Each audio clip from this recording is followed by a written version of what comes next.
THDC India ലിമിറ്റഡിൻ്റെ പുതിയൊരു recruitment notification വന്നിട്ടുണ്ട്. അപ്പോൾ ഇതിലേക്ക് നിങ്ങൾക്ക് എങ്ങനെയാണ് അപ്ലൈ ചെയ്യേണ്ടത്, അതോടൊപ്പം തന്നെ എങ്ങനെയാണ് നമുക്ക് ഇതിലേക്കുള്ള സെലക്ഷൻ തുടങ്ങിയിട്ടുള്ള A to Z കാര്യങ്ങൾ നമ്മുടെ വീഡിയോയിൽ പറയുന്നുണ്ട്. അപ്പോൾ ഇതിലേക്ക് പെർമനൻറ്റ് വേക്കൻസിയാണ് വിളിച്ചിരിക്കുന്നത്. അപ്പോൾ നിങ്ങൾക്ക് താല്പര്യം ഉണ്ടെങ്കിൽ നിങ്ങൾക്ക് ഇതിലേക്ക് അപ്ലൈ ചെയ്യാം. മെയിൽ ആൻഡ് ഫീമെയിൽ കാൻഡിഡേറ്റ്സിന് ഇതിലേക്ക് അപ്ലൈ ചെയ്യാവുന്നതാണ്. അപ്പോൾ നമ്മൾ എങ്ങനെയാണ് ഇതിലേക്ക് അപ്ലൈ ചെയ്യുന്ന കാര്യങ്ങളൊക്കെ വിശദമാക്കുന്നുണ്ട്. വീഡിയോ സ്കിപ്പ് ചെയ്യാതെ മുഴുവനായിട്ടും കാണുക. 3 നോട്ടിഫിക്കേഷൻ വന്നിരിക്കുന്നത് നിങ്ങൾക്ക് കാണാം. അഡ്വർടൈസ്മെൻറ്റ് നമ്പർ 2/2025, 3/2025, ദെൻ നിങ്ങൾക്ക് കാണാം 4/ അങ്ങനെ 3 നോട്ടിഫിക്കേഷൻ വന്നിരിക്കുന്നത്. 3 നോട്ടിഫിക്കേഷനെ കുറിച്ചും വീഡിയോയിൽ പറയുന്നുണ്ട്. അപ്പോൾ നോട്ടിഫിക്കേഷൻ നമ്പർ 1 ഇതാണ്. ഓക്കെ, ഇതിൽ വിളിച്ചിരിക്കുന്നതെന്ന് വെച്ചാൽ നിങ്ങൾക്കൂടെ കാണാം എഞ്ചിനീയർ ഓർ എക്സിക്യൂട്ടീവ് എന്ന് പറയുന്ന പോസ്റ്റിലേക്കാണ്. 12/2 നോട്ടിഫിക്കേഷൻ വന്നിരിക്കുന്നത്. ഓൺലൈൻ അപേക്ഷയുടെ സ്റ്റാർട്ടിംഗ് ഡേറ്റ് 12/2 ഫെബ്രുവരി 12 മുതൽ നിങ്ങൾക്ക് മാർച്ച് 14 വരെ നിങ്ങൾക്ക് ഇതിലേക്ക് അപ്ലൈ ചെയ്യാം ഓൺലൈനായിട്ട്. അതോടൊപ്പം രണ്ടാമത്തെ നോട്ടിഫിക്കേഷൻ വിളിച്ചിരിക്കുന്നത് നിങ്ങൾക്ക് junior mine surveyor or junior overman എന്ന് പറയുന്ന പോസ്റ്റിലേക്കാണ് വിളിച്ചിരിക്കുന്നത്. അപ്പോൾ ഇതിലേക്ക് ഓരോന്നിനും ജസ്റ്റ് ഞാൻ പറഞ്ഞു പോകാം കേട്ടോ.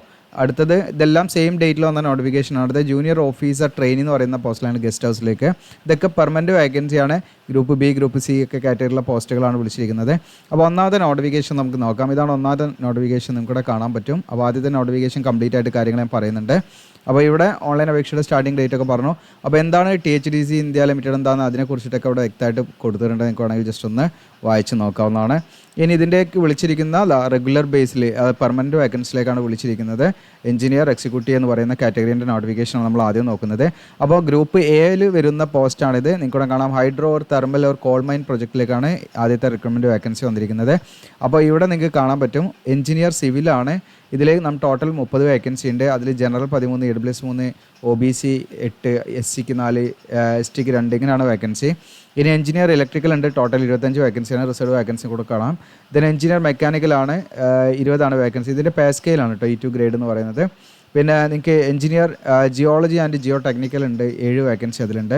ദെൻ എഞ്ചിനീയർ എൻവയൺമെൻറ്റ് ഉണ്ട്, അതിൽ 8 വേക്കൻസി ഉണ്ട്. ദെൻ എഞ്ചിനീയർ മൈനിങ് ഉണ്ട്, 7 വേക്കൻസി ഉണ്ട്. ദെൻ എക്സിക്യൂട്ടീവ് HR ഉണ്ട്, 15 വേക്കൻസി. ദെൻ എക്സിക്യൂട്ടീവ് ഫൈനാൻസ് ഉണ്ട്, 15 വേക്കൻസി. ഇങ്ങനെയാണ് വേക്കൻസി നിലവിൽ വിളിച്ചിരിക്കുന്നത് ഗ്രൂപ്പ് എയിൽ. ഇനി ഗ്രൂപ്പ് ബിയിൽ വരുന്നതാണ് വിൻ പവർ പ്രൊജക്റ്റുമായി ബന്ധപ്പെട്ടുള്ളതാണ്. Group engineer for wind power പ്രൊജക്റ്റിൽ ഒരു 2 വേക്കൻസി ഉണ്ട്. ഈ രണ്ടും ജനറലാണ്. ജനറൽ ആയതുകൊണ്ട് ആർക്കും വേണമെങ്കിലും ഇതിലേക്ക് അപ്ലൈ ചെയ്യാം. അപ്പോൾ നിൽ എന്നുള്ളത് ഇവിടെ വേക്കൻസി ഇല്ല കേട്ടോ. അങ്ങനെ റിസർവ് വേക്കൻസിക്ക് ഇല്ല എന്നുള്ളതാണ്. അവർക്ക് ജനറൽ വേക്കൻസിയിലേക്ക് ആർക്കും വേണമെങ്കിലും അപ്ലൈ ചെയ്യാം. ഇനി ഇതിൽ PWD കാൻഡിഡേറ്റ്സിന് സ്യൂട്ടബിൾ ആയിട്ടുള്ള ഏതൊക്കെയാണ് നിങ്ങൾക്ക് അതിൻ്റെ പോസ്റ്റ് നമ്പറും അതിന് സ്യൂട്ടബിൾ ആയുള്ള വിദ്യാർത്ഥികളുടെ ആ ഒരു ബെഞ്ച് മാർക്ക് ഡിസബിലിറ്റി കാര്യങ്ങളൊക്കെയാണ് അത് ഏതാണെന്നുള്ളത് നോക്കാനനുസരിച്ച് നിങ്ങൾക്ക് ആ ഒരു കാറ്റഗറിക്ക് അതിന് ആ വേക്കൻസിയിലേക്ക് അപ്ലൈ ചെയ്യാം. ഇനി ഇതിലേക്കുള്ള എലിജിബിലിറ്റി ക്രൈറ്റീരിയ ആണ് നമ്മൾ നോക്കുന്നത്. ഗ്രൂപ്പ് എയിൽ ഈ പറയുന്ന പോസ്റ്റിൽ നമുക്ക് എന്തൊക്കെയാണ് അതിൻ്റെ education qualification, age limit, experience ആണ് നമ്മൾ നോക്കുന്നത്. അപ്പോൾ എഞ്ചിനീയർ സിവിലിലേക്ക് നിങ്ങൾക്ക് അപ്ലൈ ചെയ്യാൻ ഇതിലേക്ക് നിങ്ങൾക്ക് BE ഓർ BTech അല്ലെങ്കിൽ BSc എഞ്ചിനീയറിംഗ് ഫുൾ ടൈം ആയിട്ട് പഠിച്ചിരിക്കണം കേട്ടോ. റെഗുലറായിട്ട് നിങ്ങൾ പഠിച്ചിരിക്കണം. നിങ്ങൾ സിവിൽ എഞ്ചിനീയറിംഗിൽ നിങ്ങൾക്ക് BE അല്ലെങ്കിൽ BTech അല്ലെങ്കിൽ BSc എഞ്ചിനീയറിംഗ് കഴിഞ്ഞവരാണെങ്കിൽ ഇതിലേക്ക് അപ്ലൈ ചെയ്യാം. പക്ഷേ മിനിമം 1 ഇയർ എക്സ്പീരിയൻസ് വേണം കേട്ടോ. അതുപോലെ 30 ഏജ് ലിമിറ്റ് കണക്കാക്കുന്നത്. അപ്പം ഫെബ്രുവരി 12 ഏജ് കണക്കാക്കുന്നത്. 30 വയസ്സ് വരെയുള്ളവർക്ക് അപ്ലൈ ചെയ്യാം. OBC ആണെങ്കിൽ 33, SC/ST ആണെങ്കിൽ 35 വയസ്സ് വരെയും, PWDക്ക് 10 മുതൽ 15 വർഷം വരെയും ഏജ് റിലാക്സേഷനൊക്കെ ഉണ്ടായിരിക്കും കേട്ടോ. ഓക്കെ, അപ്പോൾ അടുത്തത് വന്നിരിക്കുന്നത് ഇലക്ട്രിക്കലാണ്. ഇലക്ട്രിക്കലിലേക്ക് നിങ്ങൾക്ക് ഈ പറഞ്ഞ പോലെ തന്നെ ഫുൾ ടൈം ആയിട്ട് BE ഓർ BTech അല്ലെങ്കിൽ BSc എഞ്ചിനീയറിംഗ് കഴിഞ്ഞിരിക്കുക എന്നുള്ളതാണ്. ഈ പറഞ്ഞിരിക്കുന്ന ഏതെങ്കിലും ഡിസിപ്ലിൻ ഇലക്ട്രിക്കൽ അല്ലെങ്കിൽ ഇലക്ട്രിക്കൽ പവർ അല്ലെങ്കിൽ ഇലക്ട്രിക്കൽ ആൻഡ് ഇലക്ട്രോണിക്സ് അല്ലെങ്കിൽ power system and high voltage അല്ലെങ്കിൽ പവർ എഞ്ചിനീയറിംഗ് അല്ലെങ്കിൽ ഇലക്ട്രോണിക്സ് ആൻഡ് ഇൻസ്ട്രുമെൻറ്റേഷൻ, ഈ പറഞ്ഞിരിക്കുന്ന ഏതെങ്കിലും ഡിസിപ്ലിൻ നിങ്ങൾ BE ഓർ BTech കഴിഞ്ഞിട്ടുണ്ടെങ്കിൽ നിങ്ങൾക്ക് ഇതിലേക്ക് അപ്ലൈ ചെയ്യാം. 60% മാർക്ക് വേണം കേട്ടോ. എല്ലാത്തിലേക്കും അപ്ലൈ ചെയ്യണമെങ്കിൽ 60% മാർക്ക് വേണം. അത് പ്രത്യേകം ശ്രദ്ധിക്കുക. ഇനി 59.99% ആണെങ്കിലും അത് 60% കണക്കാക്കില്ല. 60% തികച്ചും നിങ്ങൾക്ക് ആ മാർക്ക് ഉണ്ടായിരിക്കണം. SC/ST PWD ആണെങ്കിൽ അവർക്ക് 50% മാർക്കുള്ളവർക്ക് അപ്ലൈ ചെയ്യാം കേട്ടോ. ഓക്കെ, അപ്പോൾ ഇതിലേക്ക് നിങ്ങൾക്ക് 1 ഇയർ എക്സ്പീരിയൻസ് വേണം. 30 ഇതിലേക്ക് ഏജ് ലിമിറ്റ് വരുന്നത് കേട്ടോ. ഓക്കെ, അടുത്തത് വിളിച്ചിരിക്കുന്നത് മെക്കാനിക്കലാണ്. ഇതിലേക്ക് നിങ്ങൾക്ക് ഈ പറഞ്ഞിരിക്കുന്ന മെക്കാനിക്കൽ അല്ലെങ്കിൽ മെക്കാനിക്കൽ ആൻഡ് ഓട്ടോമേഷൻ എഞ്ചിനീയറിംഗ്, ഈ പറഞ്ഞിരിക്കുന്ന ഏതെങ്കിലും ഡിസിപ്ലിനിൽ നിങ്ങൾക്ക് BE അല്ലെങ്കിൽ BTech അല്ലെങ്കിൽ BSc എഞ്ചിനീയറിംഗ് കഴിഞ്ഞിട്ടാണെങ്കിൽ ഇതിലേക്ക് അപ്ലൈ ചെയ്യാവുന്നതാണ്. 1 വർഷത്തെ എക്സ്പീരിയൻസ് വേണം. 30 ഏജ് ലിമിറ്റ് വരുന്നത് കേട്ടോ. ഓക്കെ, ഇനി എക്സ്പീരിയൻസ് എന്ന് പറയുന്നത് അറ്റ്ലീസ്റ്റ് നമ്മൾ 100 MW ഒക്കെ കപ്പാസിറ്റിയുള്ള ഹൈഡ്രോ പവർ പ്രൊജക്റ്റിലോ അല്ലെങ്കിൽ അതുമായി ബന്ധപ്പെട്ടുള്ള നിങ്ങൾക്കൂടെ കാണാം കൺസ്ട്രക്ഷൻ അല്ലെങ്കിൽ ഇങ്ങനെ കുറേ മേഖലയുണ്ട്. ഇങ്ങനെയുള്ള മേഖലകൾ തന്നെ ആയിരിക്കണം എന്നുള്ളതാണ് പ്രത്യേകം ശ്രദ്ധിക്കേണ്ടത്. ഇനി എഞ്ചിനീയർ ജിയോളജി ഒരു ജിയോ ടെക്നിക്കലാണ്. ഇതിലേക്ക് നിങ്ങൾക്ക് അപ്ലൈ ചെയ്യാൻ നിങ്ങൾക്ക് master of science geology MSc geology കഴിഞ്ഞവർക്ക് അതിലേക്ക് അപ്ലൈ ചെയ്യാം. MSc അപ്ലൈഡ് ജിയോളജി കഴിഞ്ഞവർക്ക് അപ്ലൈ ചെയ്യാം. അതും അല്ലെങ്കിൽ MTech അപ്ലൈഡ് ജിയോളജി കഴിഞ്ഞവരാണെങ്കിൽ അപ്ലൈ ചെയ്യാം. ഇനി അതും അല്ലെങ്കിൽ integrated MTech in geological technology കഴിഞ്ഞവരാണെങ്കിൽ അത് വെച്ചിട്ട് അപ്ലൈ ചെയ്യാം. ഇനി MTech ഇൻ എഞ്ചിനീയറിംഗ് ജിയോളജി കഴിഞ്ഞവരാണെങ്കിൽ അത് വെച്ചിട്ട് അപ്ലൈ ചെയ്യാം. പക്ഷേ കണ്ടീഷൻ എന്താണെന്ന് വെച്ചാൽ നമുക്ക് ഇവിടെ ജിയോളജി ഗ്രാജുവേഷൻ ലെവലിൽ നമ്മൾ ജിയോളജി പഠിച്ചിരിക്കണം എന്നുള്ള കണ്ടീഷൻ ഉണ്ട് കേട്ടോ. ഓക്കെ, ഗ്രാജുവേഷനിൽ ജിയോളജി ആയിരിക്കണം എന്ന് പ്രത്യേകമായിട്ട് പറയുന്നുണ്ട്. പ്ലസ് ഈ പറയുന്ന ഏതെങ്കിലും PG ഉണ്ടെങ്കിൽ നിങ്ങൾക്ക് ഇതിലേക്ക് അപ്ലൈ ചെയ്യാം. 60% മാർക്ക് വേണം, 1 ഇയർ എക്സ്പീരിയൻസ് വേണം, 30 ഏജ് ലിമിറ്റ് വരുന്നത്. അടുത്തത് എഞ്ചിനീയർ എൻവയൺമെൻറ്റ് ആണ്. ഇതിലേക്ക് നിങ്ങൾക്ക് BA or BTech ആണ്, അല്ലെങ്കിൽ BA or BTech മാത്രമല്ല പ്ലസ് MTech പാടെ വേണം കേട്ടോ. ഒന്നെങ്കിൽ BA അല്ലെങ്കിൽ BTech പ്ലസ് അതിൻ്റെ കൂടെ MTech പാടെ വേണം നിങ്ങൾക്ക് ഇതിലേക്ക് അപ്ലൈ ചെയ്യാൻ. അത് നിങ്ങൾക്ക് എൻവയൺമെൻറ്റ് എഞ്ചിനീയറിങ്ങിലുള്ള MTech ആയിരിക്കണം എന്നുള്ളതാണ് കേട്ടോ. 60% മാർക്ക് വേണം, 1 ഇയർ എക്സ്പീരിയൻസ് വേണം, 30 ഏജ് ലിമിറ്റ് വരുന്നത്. ഇനി ഇതിലേക്ക് മൈനിങ് ആണ്. മൈനിങ്ങിലേക്ക് നിങ്ങൾക്ക് അപ്ലൈ ചെയ്യാനുള്ള ക്വാളിഫിക്കേഷൻ എന്ന് പറയുന്നത് മൈനിങ് എഞ്ചിനീയറിംഗിൽ 60% മാർക്കോട് കൂടിയുള്ള ഗ്രാജുവേഷൻ ഉള്ളവർക്ക് അപ്ലൈ ചെയ്യാം. ഗ്രാജുവേഷൻ മാത്രം പോരാ, പ്ലസ് അതിൻ്റെ കൂടെ നമുക്ക് വാലിഡ് ആയിട്ടുള്ള first class managers certificate in call from DGMS എന്നുള്ള ആ ഒരു ഫസ്റ്റ് ക്ലാസ് മാനേജർ സർട്ടിഫിക്കറ്റ് ഉണ്ടായിരിക്കണം എന്നുള്ളതാണ് കേട്ടോ. അപ്പോൾ അതും കൂടെ ഉണ്ടെങ്കിൽ ഇതിലേക്ക് അപ്ലൈ ചെയ്യാൻ പറ്റുള്ളൂ. പ്ലസ് 1 ഇയർ എക്സ്പീരിയൻസ് വേണം, 30 ഏജ് ലിമിറ്റ്. ഇതിൽ അടുത്തത് ഹ്യൂമൻ റിസോഴ്സ് ആണ്. ഇതിലേക്ക് അപ്ലൈ ചെയ്യണമെങ്കിൽ നിങ്ങൾ റെഗുലറായിട്ട് MBA പഠിച്ച് കഴിഞ്ഞവർക്ക് ഇതിലേക്ക് അപ്ലൈ ചെയ്യാം. MBA സ്പെഷ്യലൈസേഷൻ ഇവിടെ പറയുന്നുണ്ട്. പേഴ്സണൽ മാനേജ്മെൻറ്റ് അതിൽ തന്നെ ഈ പറയുന്ന HR മെയിൻ ആയിട്ടോ അല്ലെങ്കിൽ മേജർ സബ്ജക്റ്റായിട്ടോ പഠിച്ചിരിക്കണം. അതല്ലെങ്കിൽ HRD അല്ലെങ്കിൽ HRM വിത്ത് മിനിമം 60% മാർക്ക് കിട്ടും. അത് ഈ പറയുന്ന MBA നിങ്ങൾക്ക് പേഴ്സണൽ മാനേജ്മെൻറ്റോ അല്ലെങ്കിൽ HRD അല്ലെങ്കിൽ HRMോ ആ ഒരു സ്പെഷ്യലൈസേഷനോട് കൂടി ആയിരിക്കണം. 60% മാർക്ക് വേണം. ഇനി MBA ഇല്ലെങ്കിൽ നിങ്ങൾക്ക് അപ്ലൈ ചെയ്യാം. Post graduate degree in personnel മാനേജ്മെൻറ്റോ അല്ലെങ്കിൽ IR അല്ലെങ്കിൽ ലേബർ വെൽഫെയറോ നിങ്ങൾ കഴിഞ്ഞിട്ടുണ്ടെങ്കിൽ ജസ്റ്റ് PG കഴിഞ്ഞിട്ടുണ്ടെങ്കിൽ അങ്ങനെ അത് വെച്ചിട്ട് നിങ്ങൾക്ക് ഇതിലേക്ക് അപ്ലൈ ചെയ്യാം. 60% മാർക്ക് ഉണ്ടായിരിക്കണം. ഇനി അതും അല്ലെങ്കിൽ നിങ്ങൾക്ക് മിനിമം 2 ഇയർ ഡ്യൂറേഷനുള്ള PG ഡിപ്ലോമ ഈ പറയുന്ന PM ആൻഡ് IRലോ അല്ലെങ്കിൽ ലേബർ വെൽഫെയറിലോ നിങ്ങൾ മിനിമം 2 ഇയർ ഡ്യൂറേഷനുള്ള PG ഡിപ്ലോമ കഴിഞ്ഞവരാണെങ്കിലും ഇതിലേക്ക് അപ്ലൈ ചെയ്യാം. ഇനി അതും അല്ലെങ്കിൽ MSW കഴിഞ്ഞവരാണെങ്കിലും നിങ്ങൾക്ക് ഇതിലേക്ക് അപ്ലൈ ചെയ്യാം. ഇനി അതും അല്ലെങ്കിൽ MHROD കഴിഞ്ഞവരാണെങ്കിലും അപ്ലൈ ചെയ്യാം. പക്ഷേ ഇതിനൊക്കെ നിങ്ങൾക്ക് എന്ത് വേണം, 1 ഇയർ എക്സ്പീരിയൻസ് മസ്റ്റാണ്.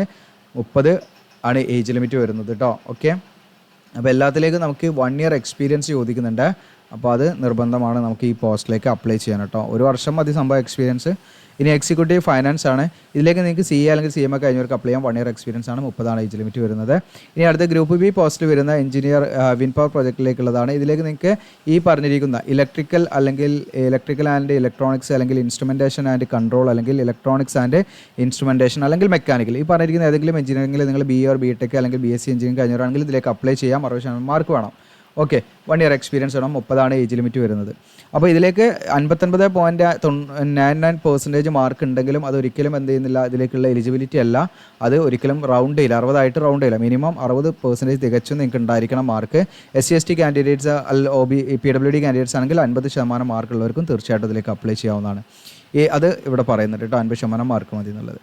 ഇനി ഇതിലേക്ക് നിങ്ങൾക്കുള്ള സെലക്ഷൻ മെത്തേഡ് എന്ന് പറഞ്ഞാൽ ഇപ്പോൾ ഒരു പോസ്റ്റിലേക്ക് ഏതെങ്കിലും ഒരു പോസ്റ്റിലേക്ക് 50-ൽ താഴെ ആണ് ഉദ്യോഗാർത്ഥികൾ അപ്ലൈ ചെയ്തിട്ടുണ്ടെങ്കിൽ, അതായത് എലിജിബിൾ ആയിട്ട് ഇരിക്കുന്നതെങ്കിൽ അങ്ങനെയുള്ള പോസ്റ്റിൽ വെറും പേഴ്സണൽ ഇൻ്റർവ്യൂവിൻ്റെ അടിസ്ഥാനത്തിൽ മാത്രം ഇതിലേക്ക് എന്ത് ചെയ്യും, നിങ്ങളെ സെലക്ട് ചെയ്യും. എക്സാം ഒന്നും ഉണ്ടാവില്ല. അതായത് ഒരു പോസ്റ്റിലേക്ക് 50-ന് താഴെയാണ് വന്നിരിക്കുന്നത്, 50 ഉദ്യോഗാർത്ഥികളിൽ താഴെയാണ് അപേക്ഷ വന്നിരിക്കുന്നത്, എലിജിബിൾ കാൻഡിഡേറ്റ്സിൻ്റെ അപേക്ഷ വന്നതെങ്കിൽ അത്തരം പോസ്റ്റിലേക്ക് ഈ പറയുന്ന പേഴ്സണൽ ഇൻ്റർവ്യൂ മാത്രമേ ഉണ്ടാവുള്ളൂ കേട്ടോ. ഓക്കെ, ആ പേഴ്സണൽ ഇൻ്റർവ്യൂവിൻ്റെ അടിസ്ഥാനത്തിലായിരിക്കും അതിലേക്ക് സെലക്ട് ചെയ്യുക. അപ്പോൾ പേഴ്സണൽ ഇൻ്റർവ്യൂവിൽ അതിൻ്റെ 100% വെയിറ്റേജും പേഴ്സണൽ ഇൻ്റർവ്യൂ ആയിരിക്കും. ആ പേഴ്സണൽ ഇൻ്റർവ്യൂവിൽ നല്ല രീതിയിൽ പെർഫോം ചെയ്താൽ നിങ്ങൾക്ക് എക്സാം ചെയ്താൽ തന്നെ കയറാൻ പറ്റും. ഇനി ഒരു പോസ്റ്റിൽ 50-ന് മുകളിൽ ഉദ്യോഗാർത്ഥികൾ അപ്ലൈ ചെയ്താൽ എലിജിബിൾ ആയിട്ടുള്ള ഉദ്യോഗാർത്ഥികൾ ഉണ്ടെങ്കിൽ മാത്രമാണ് റിട്ടൺ ടെസ്റ്റ് വെക്കും. ഓക്കെ, പ്ലസ് അത് കൂടാതെ പേഴ്സണൽ ഇൻ്റർവ്യൂ ഉണ്ടായിരിക്കും. അപ്പോൾ റിട്ടൺ ടെസ്റ്റ് 150 മിനിറ്റാണ് ഡ്യൂറേഷൻ വരുന്നത്. അതിൽ ജനറൽ അവയർനെസ്, റീസണിങ്, പിന്നെ അത് 15 മാർക്ക് അങ്ങനെ വരുന്നത്. ഓക്കെ, 15 മാർക്കില്ല, 15 മൾട്ടിപ്പിൾ ചോയ്സ് ക്വസ്റ്റ്യൻസ് ആണ് ജനറൽ അവയർനെസ്സും റീസണിങ്ങും. 170 മൾട്ടിപ്പിൾ ചോയ്സ് ഈ പറയുന്ന നിങ്ങളുടെ കൺസേൺഡ് സബ്ജക്റ്റ് ഡിസിപ്ലിനുമായി ബന്ധപ്പെട്ടുള്ളതായിരിക്കും ഉണ്ടാകുക. ഒരു ക്വസ്റ്റ്യൻ ശരിയാക്കൽ 1 മാർക്ക്, റോങ് ആയാൽ 0.25 മാർക്ക് മൈനസ് ആയിട്ടും പിടിക്കും കേട്ടോ. ഓക്കെ, അപ്പോൾ ഇതിലേക്ക് 50 ഉദ്യോഗാർത്ഥികളിൽ കൂടുതൽ ഒരു പോസ്റ്റിലേക്ക് എലിജിബിൾ ആയുള്ള ഉദ്യോഗാർത്ഥികൾ ഉണ്ടെങ്കിൽ മാത്രമാണ് റിട്ടൺ ടെസ്റ്റ് ഉണ്ടാകുക. റിട്ടൺ ടെസ്റ്റിൻ്റെ വെയിറ്റേജ് എന്ന് പറഞ്ഞാൽ 75%. 150 മാർക്കിന് റിട്ടൺ ടെസ്റ്റ്, 50 മാർക്കിന് ഇൻ്റർവ്യൂ ആണ്. ഇൻ്റർവ്യൂവിന് നിങ്ങൾക്ക് 25% വെയിറ്റേജ്, അങ്ങനെ 100% ആക്കിയിട്ട് ടോട്ടൽ 200 മാർക്കിനായിരിക്കും സെലക്ഷൻ ഉണ്ടായിരിക്കുക. ഇനി ഇതിലേക്ക് നമുക്ക് ടെസ്റ്റ് സെൻറ്റർ എന്ന് പറയുന്നത് ഇവിടെയാണ്. ഡൽഹി, നോയിഡ, നിൽക്കുന്ന ഡെറാഡൂൺ, ലക്നൗ, ചണ്ഡീഗഡൊക്കെയാണ് ഉണ്ടാകുക. ഇനി നിങ്ങളുടെ കൂടുതൽ അപേക്ഷ, ഇപ്പോൾ കേരളത്തിൽ നിന്നൊക്കെ നമ്മൾ കൂടുതൽ അപേക്ഷകളൊക്കെ പോവുകയാണെങ്കിൽ മേ ബി അവർ തീരുമാനിക്കാൻ സാധ്യതയുണ്ട് എന്നുള്ള കാര്യം പറയുന്നുണ്ട്. മീൻസ് ഏതെങ്കിലും സെൻറ്റർ കൂടുതൽ അപേക്ഷയൊക്കെ വരികയാണെങ്കിൽ അത് അവർ തീരുമാനിച്ചതനുസരിച്ച് വേണമെങ്കിൽ സെൻറ്റർ എന്താണ് കൂട്ടി കൊടുക്കാനോ അല്ലെങ്കിൽ കുറയ്ക്കാനൊക്കെ അവർ തീരുമാനിക്കുന്ന കാര്യങ്ങളാണ്. പ്രത്യേകം ശ്രദ്ധിക്കുക. ഇനി ഇതിലേക്കുള്ള സാലറി എന്ന് പറയുന്നത് ബേസിക് ആയിട്ട് നിങ്ങൾക്ക് 50,000 ബേസിക് പേ ആയിട്ട് വരുന്നത്. അതിൽ തന്നെ നിങ്ങൾക്ക് ഇവിടെ കാണാൻ 50,000 മുതൽ 1,60,000 വരുന്നത് ഇതിൻ്റെ ഐഡിയ വരുന്നത്. പിന്നെ നിങ്ങൾക്ക് ഇതിൻ്റെ പ്രൊബേഷൻ എന്ന് പറയുന്നത് 1 വർഷം നിങ്ങൾക്ക് പ്രൊബേഷൻ ഉണ്ടായിരിക്കും. പ്രൊബേഷൻ കംപ്ലീറ്റ് ചെയ്താലാണ് നിങ്ങൾക്ക് ഈ പറയുന്ന E2 ഗ്രേഡിലേക്ക് നിങ്ങളെ പെർമനൻ്റ് ആക്കിയിട്ട് പ്ലേസ് ചെയ്യുന്നത്. അപ്പോൾ ഇതിൽ നിങ്ങൾക്ക് സാലറിക്ക് പുറമെ ബേസിക് പേ, അതുപോലെ സാലറിക്ക് പുറമെ നിങ്ങൾക്ക് DA, അതുപോലെ അങ്ങനെ ഒട്ടനവധി അലവൻസും അക്കോമഡേഷൻ തുടങ്ങിയിട്ട് ഒരുപാട് സംഭവങ്ങളുണ്ട് കേട്ടോ. അത് കൂടാതെ നിങ്ങൾക്ക് നിങ്ങളുടെ കരിയർ പ്രോഗ്രഷൻ പാടെ ഇവിടെ പറയുന്നുണ്ട്. നിങ്ങൾക്ക് ഇതിൽ നിങ്ങൾ 4 വർഷം കംപ്ലീറ്റ് ചെയ്ത് കഴിഞ്ഞാൽ ഈ പറയുന്ന അസിസ്റ്റൻറ്റ് മാനേജർ എന്ന് പറയുന്ന പോസ്റ്റിലേക്ക് E3 ഗ്രേഡിലേക്ക് നിങ്ങൾക്ക് പ്രൊമോഷനുള്ള സാധ്യതയും ഇതിൽ പറയുന്നുണ്ട്. ഇനി ഇതിലേക്ക് അപേക്ഷ നൽകുമ്പോൾ നമ്മൾ ഫീ കൊടുക്കണം. 600 രൂപയാണ് ഫീ അടയ്ക്കേണ്ടത് ജനറൽ, AWS, OBC കാൻഡിഡേറ്റ്സ്. എന്നാൽ SC, ST, PWBD, ex serviceman, departmental കാൻഡിഡേറ്റ്സിനൊന്നും യാതൊരു ഫീസും വേണ്ട, ഫ്രീ ആയിട്ട് അപ്ലൈ ചെയ്യാവുന്നതാണ്. ഇനി അതോടൊപ്പം തന്നെ അതിൻ്റെ പ്ലേസ്മെൻറ്റ് പറയുന്നത് നമുക്ക് ഇതിൻ്റെ പ്രൊജക്റ്റുമായി ബന്ധപ്പെട്ട് എവിടെ വേണമെങ്കിലും നമ്മൾ എന്ത് ചെയ്യാം, റിക്രൂട്ട് ചെയ്യുക എന്നുള്ളതാണ്. ഓക്കെ. ഇനി ഇതിൽ ഇൻറ്റേൺഷിപ്പ്, ട്രെയിനിങ്, അപ്രൻറ്റീഷിപ്പ് ഇതൊന്നും ടീച്ചിങ് എക്സ്പീരിയൻസ് ആയിട്ട് കണക്കാക്കില്ല എന്ന് പ്രത്യേകമായിട്ട് പറയുന്നുണ്ട് കേട്ടോ. അപ്പോൾ അത് പ്രത്യേകം ശ്രദ്ധിക്കണം. ഓക്കെ. ഇനി ഇതിലേക്ക് നിങ്ങൾക്ക് അപ്ലോഡ് ചെയ്യേണ്ട ഡോക്യുമെൻറ്റ്സിൽ വരുന്നത് റീസെൻ്റ് ആയുള്ള പാസ്പോർട്ട് സൈസ് കളർ ഫോട്ടോഗ്രാഫ് 3 ആഴ്ചയുടെ ഉള്ളിൽ എടുത്തായിരിക്കണം. ആ സെയിം ഫോട്ടോഗ്രാഫ് നമ്മുടെ കയ്യിൽ ആവശ്യത്തിന് ഉണ്ടായിരിക്കണം. റിക്രൂട്ട്മെൻറ്റിൻ്റെ വിവിധ സ്റ്റേജിൽ ആവശ്യം വരുമ്പോൾ അത് കൊടുക്കണം. സിഗ്നേച്ചർ നമ്മൾ അപ്ലോഡ് ചെയ്യണം. ഓക്കെ. നമ്മൾ ഓൺലൈനായിട്ട് ചെയ്ത് കൊടുക്കുന്നതിന് താല്പര്യം കോൺടാക്ട് ചെയ്യാം. ഓൺലൈൻ അപേക്ഷയുടെ സ്റ്റാർട്ടിംഗ് ഡേറ്റ് 12/2/2025 മുതൽ 14/3/2025 പ്രത്യേകം ശ്രദ്ധിക്കുക. അപ്പോൾ ഇതാണ് ഒന്നാമത്തെ നോട്ടിഫിക്കേഷൻ. രണ്ടാമത്തെ നോട്ടിഫിക്കേഷൻ എന്ന് പറയുന്നത് ഇതാണ്. സെയിം ഡേറ്റിൽ തന്നെ വന്ന നോട്ടിഫിക്കേഷനാണ്. ക്ലോസിംഗ് ഡേറ്റും ഓപ്പണിംഗ് ഡേറ്റും ഒക്കെ സെയിം തന്നെയാണ്. ഇതിൽ വിളിച്ചിരിക്കുന്ന പോസ്റ്റിന് ജസ്റ്റ് ഞാൻ പരിചയപ്പെടുത്താം. ഇതിൽ നിങ്ങൾക്കിവിടെ കാണാം junior mine surveyor 1 vacancy, junior mine surveyor grade 2 അങ്ങനെ നിങ്ങൾക്കിവിടെ കാണാം 2 vacancy, then overman 2 vacancy, then grade 2 3 vacancy, ഇങ്ങനെയാണ്. അപ്പോൾ ഇതിലേക്ക് നല്ല എക്സ്പീരിയൻസ് ചോദിക്കുന്നുണ്ട്. അപ്പോൾ നിങ്ങൾ നോക്കി എലിജിബിലിറ്റി ഉണ്ടെന്ന് നോക്കിയിട്ട് ചെയ്യാം കേട്ടോ. ഞാനത് വെറുതെ എക്സ്പ്ലെയിൻ ചെയ്യുന്നില്ല. എക്സ്പീരിയൻസ് 5 വർഷമൊക്കെ എക്സ്പീരിയൻസ് ചോദിക്കുന്നുണ്ട്. ബാക്കിയുള്ള കാര്യങ്ങളൊക്കെ സെയിം ആണ്. അടുത്തത് നിങ്ങൾക്കിവിടെ കാണാം സെയിം ഡേറ്റിൽ വന്ന നോട്ടിഫിക്കേഷനാണ് ജൂനിയർ ഓഫീസർ എന്ന് പറയുന്നത്. ഓപ്പണിംഗ് ഡേറ്റും ക്ലോസിംഗ് ഡേറ്റും ഒക്കെ സെയിം തന്നെയാണ്. ഇതിലേക്ക് നിങ്ങൾക്ക് 7 വേക്കൻസിയാണ് ടോട്ടൽ വിളിച്ചിരിക്കുന്നത്. 7 ജനറലാണ്, റിസർവ്ഡ് വേക്കൻസി ഒന്നുമില്ല.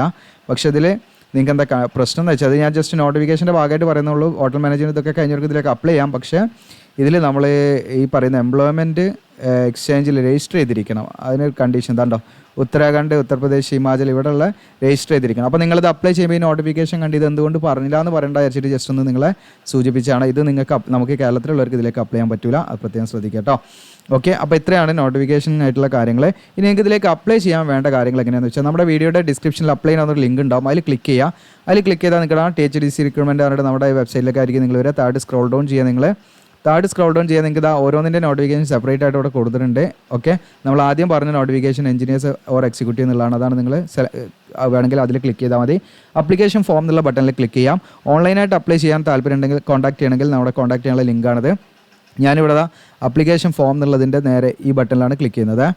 അപ്പോൾ നമ്മൾ ക്ലിക്ക് ചെയ്യുമ്പോൾ നേരെ അപ്ലൈ ചെയ്യാനുള്ള പേജിലേക്കാണ് പോകുക. നിങ്ങൾക്കിവിടെ കാണാം നമ്മൾ ന്യൂ രജിസ്ട്രേഷൻ എന്നുള്ള ബട്ടൺ ക്ലിക്ക് ചെയ്ത് നമ്മൾ എന്ത് ചെയ്യണം, ഇതിൽ ആദ്യം ക്രിയേറ്റ് ചെയ്യണം. അതിനുശേഷം സൈനിങ് ചെയ്യാനുള്ളതാണ്. ഓക്കെ. അപ്പോൾ ന്യൂ രജിസ്ട്രേഷൻ എന്ന് ക്ലിക്ക് ചെയ്യാം നമ്മൾ. അപ്പോൾ ഈ 3 നോട്ടിഫിക്കേഷൻ ആണെങ്കിലും സെയിം ലിങ്ക് തന്നെയാണ്, വേറെ നിങ്ങൾക്ക് സെപ്പറേറ്റ് ലിങ്ക് ഒന്നുമില്ല. ഓക്കെ. അപ്പോൾ ഇതിലെ ഇൻസ്ട്രക്ഷനൊക്കെ ഒന്ന് കംപ്ലീറ്റ് നിങ്ങൾ വായിച്ച് നോക്കണം. ഓക്കെ. ഫോട്ടോ, സിഗ്നേച്ചറിൻ്റെ ഒക്കെ ക്രൈറ്റീരിയ കാര്യങ്ങളൊക്കെ ഇതിൽ പറയുന്നുണ്ട്.